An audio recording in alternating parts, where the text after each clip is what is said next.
श्रीजुक्त सिंह, श्रीजुक्त आचार्य, श्रीजुक्त होता, श्रद्धेय अंशुमान, उपस्थित श्रीजुक्त स्वर्गत करंकर भल पाउथिबा आउ परिवारर समस्त समस्त समस्ते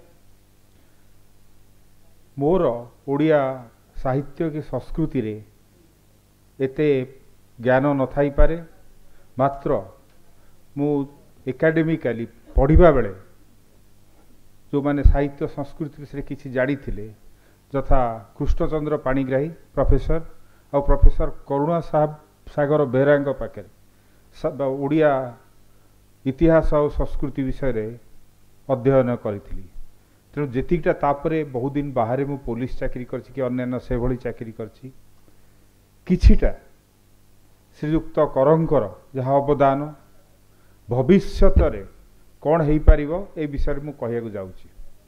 फकीर भाईना बा श्रीजुक्त आचार्य जो केतटा कथा कहले किछिटा अनुसार ता संबरे मोर एकमत अछि, किंतु एठी मु कहिबाकु चाहे जे श्रीजुक्त करंकर चिंता केवल भंज जगन्नाथ से तो से बहुत भक्त थिले, ता भितरे भी सीमित नथिला। दुईटा उदाहरण मु एठी से विषय दउची।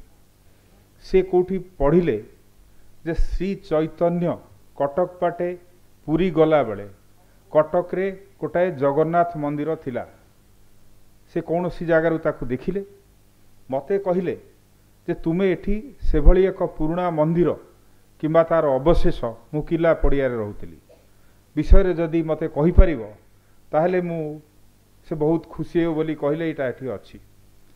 जेहेतु मु ए जो ओडिया संस्कृतिर तथा ओडिशा आर्कियोलोजी ओडिशा मंदिर रे कौन कौन कौ पीरियड रे ले कौन देखा जाए ता भितर छात्र थिली, मोर एथरे सामान्य किछि ज्ञान थिला।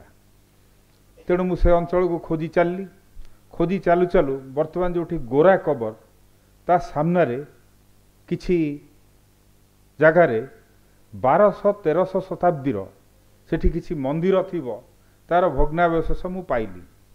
तापरे सेटा तांकू देखैलारू से बहुत खुशी हेले। तापरे से लिखिबा को बाहर थिले ए विषय रे, किंतु तांकू से विषय आउ किछि लिखिथिबा मो नॉलेज रे नाही, मोर स्मृति रे नाही। आउ गोटे कथा मु कहूची तांको इतिहास रे इंटरेस्ट थिला। से इंटरेस्ट होची जेतोले मोर तांको परिणय हैला तांको कन्या संगे, सेतोले से हमको आम परिवार विषय पचारिथिले। श्रीजुक्त आचार्य अठारे अछंती। आम परिवार प्रथम जनाशुना लोक जड़े किणई आचार्य बोली भद्र व्यक्ति जे पूरी वीरगोविंद अंचल ताको बापा आसिक आम कटक अंचल सिद्धेश्वरपुर अंचल पहुँची थे। मुझा एम जड़े आमर पूर्वपुरुष प्रथम पूर्वपुरुष किणई आचार्य जनाशुना कही सी खोजा खोजी करी कटकर आशार पुराणा इतिहास रे जेतबले ब्रिटिश माने एठी आसी मराठा काठू दखल कले सेतबले ग्रोम आइन्सली इत्यादि थिले कटक मजिस्ट्रेट, कटक की पुरी अंचल मजिस्ट्रेट। ताकू खोजा खोजी करी 1811 गोटे लेखा गोटे चिठी जो थे किणई आचार्य कटक पे सेतबले कौन करथिले ताकू बाहर करी मते देखैले। से किणई आचार्य किनोई आचार्य एमती कौन लिखा है, मुझे विश्वास कली नहीं, किंतु परे देखा बेलू एक्चुअली से होचंती किणई आचार्य आमर जड़े पूर्वपुरुष। एमती दुईटा उदाहरण आपण देली। से विषय रे इतिहास विषय बेले बेले इंटरेस्ट नौथिले, किंतु से विषय से किसी लिखि पार नथिले। तार भी गोटे कारण अच्छी, से जगन्नाथ आउ भंज किंबा अन्य किछि से एते दूर भक्ति रसरे थिले जे याकू लिखि पारि नाहंती। जगन्नाथ हैला कि उपेन्द्र भंज हैला ओडिया जातिर सम्मान गौरव चिन्ह ये सब ठीक अच्छे, किंतु आमको भी आगू जावाकू पड़िबो। आजिकाली मु एठी कही रखे अधिकांश ओडिया पाठशाठ जे पढ़ुआ अछंती से माने इंग्रेजी तथा महाभारतीय हिंदी रे कथबार्ता आरंभ कले। भुवनेश्वर रे अधिकांश स्थान रे ଆପଣ ଯଦି କିଟ୍ ଇତ୍ୟାଦି ଅଞ୍ଚଳକୁ ଦେବେ ସେଠି ପ୍ରାୟ ହିନ୍ଦୀରେ କଥାବାର୍ତ୍ତା ଚାଲିଛି ଆଜିକାଲି। ଓଡ଼ିଆ ଭାଷାର ଅବସ୍ଥା ବର୍ତ୍ତମାନ କିଛି ଦୁର୍ବଳ ଛଡ଼ା ମୁଁ ଆଉ କିଛି କହିବାକୁ ମୋତେ ଲାଗୁନି। ମୁଁ ଆପଣଙ୍କୁ 2-3ଟା ଉଦାହରଣ ଦେଉଛି। ମୋ ସାଙ୍ଗରେ ମୁଁ ଜଣେ ସର୍ବଭାରତୀୟ ସଭାରେ ଥିଲି। ବହୁ ରାଜ୍ୟର ସର୍ବଭାରତୀୟ ସେବାର ଅଧିକାରୀମାନଙ୍କ ସହିତ ମୋତେ କାମ କରିବାର ସୌଭାଗ୍ୟ ମିଳିଛି। ଆମ ଏଠି ଓଡ଼ିଶାରେ ବି ଆମର ଏଠି କ'ଣ ହେଉଛି ମୁଁ ଦେଖୁଛି ଅଫିସରମାନଙ୍କ ଭିତରେ। ଥରେ ବଙ୍ଗାଳର ପଶ୍ଚିମବଙ୍ଗର 2 ଜଣ ସର୍ବଭାରତୀୟ ଅଫିସର, ଜଣେ ହେଉଛନ୍ତି ଉତ୍ତରପ୍ରଦେଶର, ଜଣେ ହେଉଛନ୍ତି କେରଳର। ସେ 2 ଜଣ କଥାବାର୍ତ୍ତା ଲଞ୍ଚ ବା ଖାଇଲା ବେଳେ କଥାବାର୍ତ୍ତା ହେଉଛନ୍ତି। କେଉଁ ଭାଷାରେ ଆଜ୍ଞା କଥାବାର୍ତ୍ତା ହେଉଛନ୍ତି? ବଙ୍ଗାଳୀ। ଦିଲ୍ଲୀରେ ମାନେ ବଙ୍ଗଳାର ଭାଷା ଆଉ ତାଙ୍କ ସଂସ୍କୃତିର ସେଠି ଜଣେ ଯାଇ ପହଞ୍ଚିବା 2 ଜଣ ଅଫିସରଙ୍କ ଭିତରେ ଏତେ ପ୍ରଭାବ ପଡ଼ିଛି ଯେ ସେମାନେ ଦିଲ୍ଲୀରେ ବି ଯେତେବେଳେ କଥାବାର୍ତ୍ତା ହେଉଛନ୍ତି 5 ବର୍ଷ ଛାଡ଼ିକି କେତେ ବର୍ଷ ଛାଡ଼ି ବଙ୍ଗଳାର ଆସି ସାରିଲେଣି, ସେମାନେ ପରସ୍ପର ମଧ୍ୟରେ ବଙ୍ଗଳାରେ କଥାବାର୍ତ୍ତା ହେଉଛନ୍ତି। ଆଉ ଗୋଟେ ରାଜ୍ୟର ମୁଁ ଉଦାହରଣ ଦେଉଛି, ସେଇଟା ହେଲା ତାମିଲନାଡ଼ୁ। କିଛି ବନ୍ଧୁ ଗୋଟେ କେନ୍ଦ୍ର ସରକାରଙ୍କ ଦ୍ୱାରା ଅନୁଷ୍ଠିତ ଆଲୋଚନା ଚକ୍ରରେ ଜଣେ ତାମିଲନାଡ଼ୁର ଅଫିସର ଆସିଥାନ୍ତି। ଦେଖିବାକୁ ତାମିଲ ଭଳିଆ, ମୁଛ ବଡ଼ ବଡ଼ ରଖିଛନ୍ତି ଯେମିତି ତାମିଲ ସିନେମା ଇତ୍ୟାଦିରେ ଆପଣ ଦେଖୁଛନ୍ତି। ସେ ଯେତେବେଳେ ଡେସ୍କ୍ରାଇବ୍ କଲେ ତାଙ୍କ ଉଚ୍ଚାରଣ, ସେ ଯେଉଁ ଭଳିଆ ଭାଷାରେ କଥାବାର୍ତ୍ତା କରୁଛନ୍ତି, ମୁଁ ତାଙ୍କୁ ପଚାରିଲି ଆପଣ ନିଶ୍ଚୟ ଜଣେ ତାମିଲ ଲୋକ ହେଇଥିବେ, ତାମିଲ ଭାଷା କି ସାହିତ୍ୟରେ ଗର୍ବ ରଖିଥିବା ଲୋକ। ସେ କହିଲେ ନାଇଁ ଆଜ୍ଞା, ମୁଁ ହେଉଛି ରାଜସ୍ଥାନର।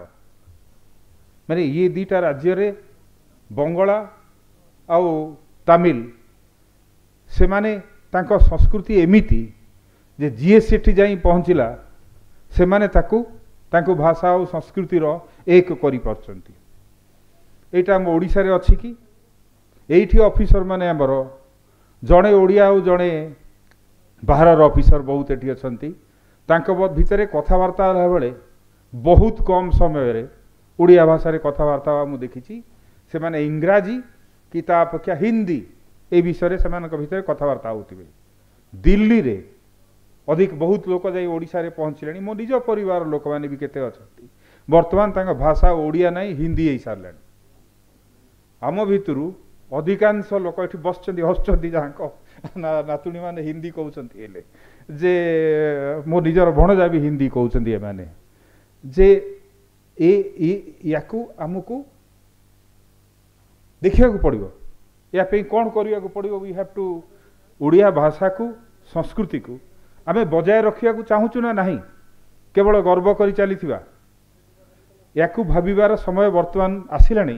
ଆମେ ଯେଉଁମାନେ ଓଡ଼ିଶାକୁ ଓଡ଼ିଆ ଭାଷା ସଂସ୍କୃତିରେ ଖୁସି ଲାଗୁଛି ଆମକୁ, ବହୁତ ପିଲା ବାହାରକୁ ଗଲେଣି, ସେମାନେ ବି ବାହାର ରାଜ୍ୟର ଲୋକଙ୍କୁ ବାହା ଇତ୍ୟାଦି ହେଉଛନ୍ତି।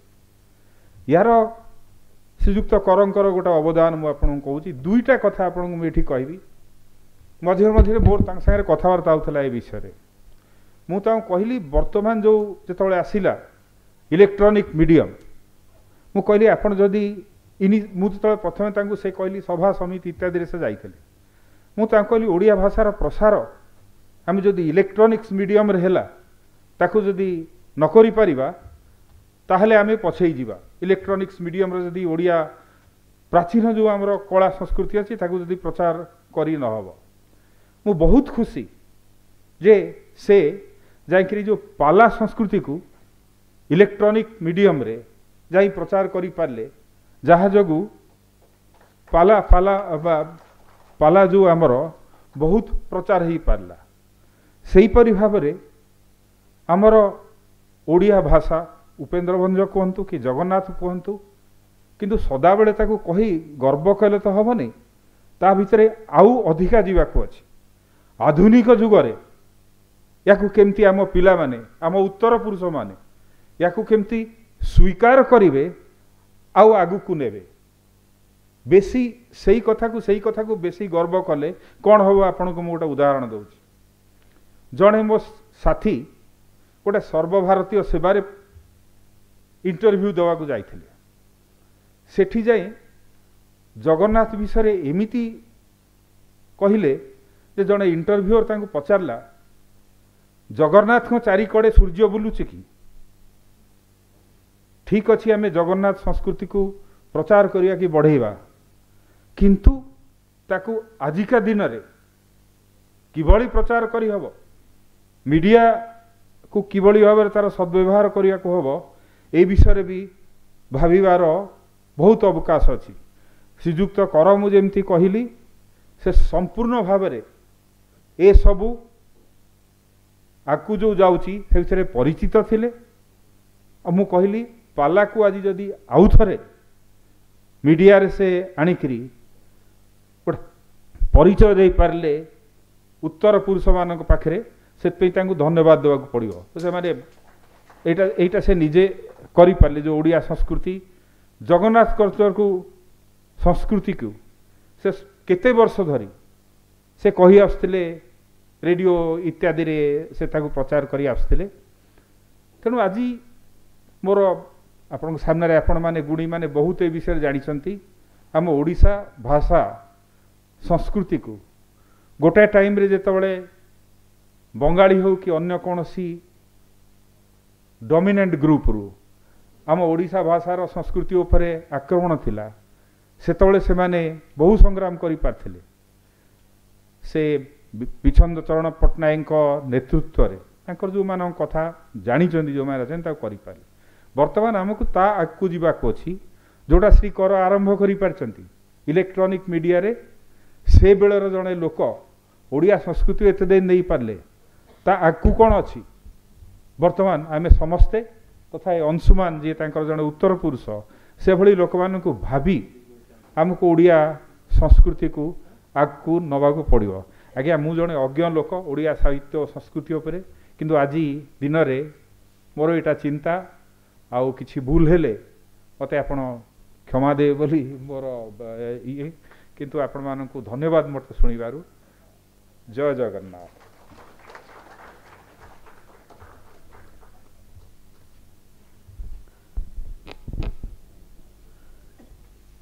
मु वर्तमान अनुरोध करुची इंजीनियर रंजित करंकु अनुष्ठान तरफरु आमर आजिर मुख्य अतिथि सम्मानित अतिथि मुख्य वक्ता एवं सभापति एवं आमर पृष्ठपोषक समस्त को अनुष्ठान तरफरु गोटे छोटिया उपहार दे तांकु संबर्धित करिवे एवं यहाँ परे श्री राजीव कर